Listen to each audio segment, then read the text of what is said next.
It's funny how hindsight works. For 16 years, I thought the thing that changed my life was getting sober. But recently, I realized it wasn't sobriety. I mean, yes, it was getting sober, but it was something else. It was a question. It was two simple words. Who says? Looking back now, almost every major decision I've made in my life from that point on to today, I can pinpoint it back to that question. Those two simple words, who says? Now, I didn't know it then, but asking myself who says was the first time in my life that I stopped accepting who everyone else told me I was.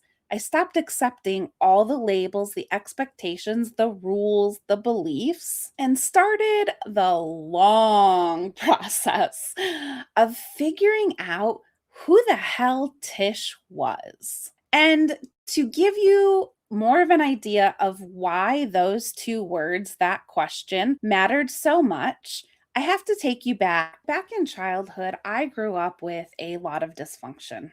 Hmm, haven't we all? And what I mean by that is I had a lot of volatile situations in my life. There was a lot of drinking, there was a lot of fighting, both emotionally and physically. There was some SA abuse, if you get where I'm going with that. Um, and through all of this, and I know as kids, we're not really sure who we are, but I feel like in childhood, we start learning who we are or who we're supposed to be. And through everything going on in my childhood, I became a people pleaser and a child that would pick up on other people's energy because I wanted to keep the peace as much as I could. But through all of this, I just stopped trying to figure out who I was. And instead, it was about figuring out who everyone else expected me to be, who everyone else wanted me to be, who everyone else labeled me to be. Okay, so now I'm kind of fast forwarding into high school, specifically my senior year of high school. This is when drinking really became part of my life. And this is when I became the party girl. That label that was placed upon me, it was I loved it. It was something that I fully embraced and took on, and as I moved into college, the party girl persona and became known in, like my circle of people that I hung out with in college as the party girl, the fun girl, the girl that would never say no to a good time.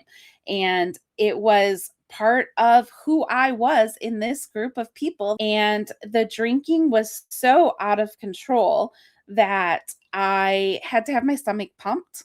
I had alcohol poisoning from the amount of alcohol that I had drank the night that I had to have my stomach pumped. Deathly sick for like 3 or 4 days after that experience. And it didn't stop me. It was encouraged even from people around me that the party girl get back up and, as they say, get back on the horse, get back in the saddle. And sure enough, Tish did. Now we are fast forwarding into well, let me stop there for a second. Okay, so looking back at that part of my life, I realize that alcohol isn't the real story. Alcohol is a massive part of the story, but what really is this, part of this story, the important part is the party girl. This was just one more identity, one more expectation, one more belief that was given to me, placed on me by lots of people around me, and it was something that I just accepted as truth. I I never asked if that's who I wanted to be. It was just who I was expected to be. Okay, now we're moving on, and this is where things get a little emotional and a little tough for me. Um, by this time, I was a daily drinker. I had had a significant drunk driving accident, and at that point in my life when I had that drunk driving accident, I shouldn't have come out of that drunk driving accident. The cop that made that phone call to my mom told her this should be a very different phone call. Your daughter is lucky to be alive. There was somebody clearly watching out for her tonight. And you would think that something as significant as a drunk driving accident would cause you to stop drinking. But no, as an alcoholic, not much is going to cause you to stop drinking. Okay. So now we're fast forwarding to the morning after my 35th birthday. And this is what I'm calling my rock bottom. The morning after my 35th birthday, I woke up from another night of blackout drinking. I had no clue how I had gotten home. I actually knew the man that was passed out next to me in bed, which for the first time was kind of nice, which is horrible to say.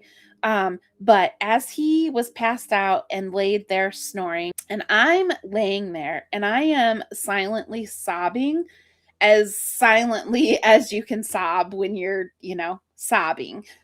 And as I am laying there sobbing, there is just all these thoughts running through my head.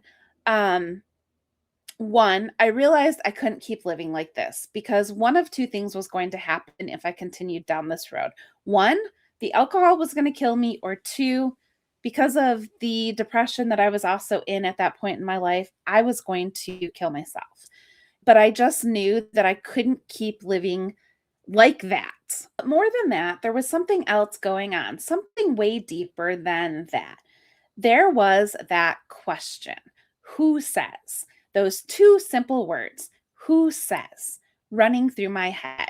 And suddenly, all this other stuff comes, like pouring into my head, my thoughts, whatever. Who says party girl has to be my identity? Who says I'll never amount to anything? Who says this is all I'm capable of? And the last question that I remember thinking that morning was, is party girl who I really want to be? Is that how I want to be known for the rest of my life? I did not know how to fix my life. The only thing I knew that I could do in that moment was to pick up the phone and make some phone calls. Through all the different phone calls that I made, I got placed into outpatient therapy for my drinking. So that day that I made those phone calls, I went to my very first AA meeting. I did 90 in 90, which is 90 meetings in 90 days. So fast forward, I have now been sober for, oh gosh, well, this is 1 month and 6 days before my 2-year sobriety anniversary, and I relapsed. I had friends coming in from out of town who had invited me to the bar, and instead of talking to my sponsor about it or talking about it around the tables, I didn't tell anybody because they always said that a relapse begins in your head before you actually picked up the first drink of alcohol. And that night, I'm going to get fucking emotional again. That night, the worst thing, it was the fact that I lied to my then 16-year-old son. He straight out asked me, "Do you think you should be going to the bar, Mom? Is that a good place for you to be?" I told him I would be fine. I'm not going to drink. I'm in a really good place with my sobriety. He was texting me all throughout that night asking, "Are you okay? Are you drinking? Do you need to leave? You doing okay?"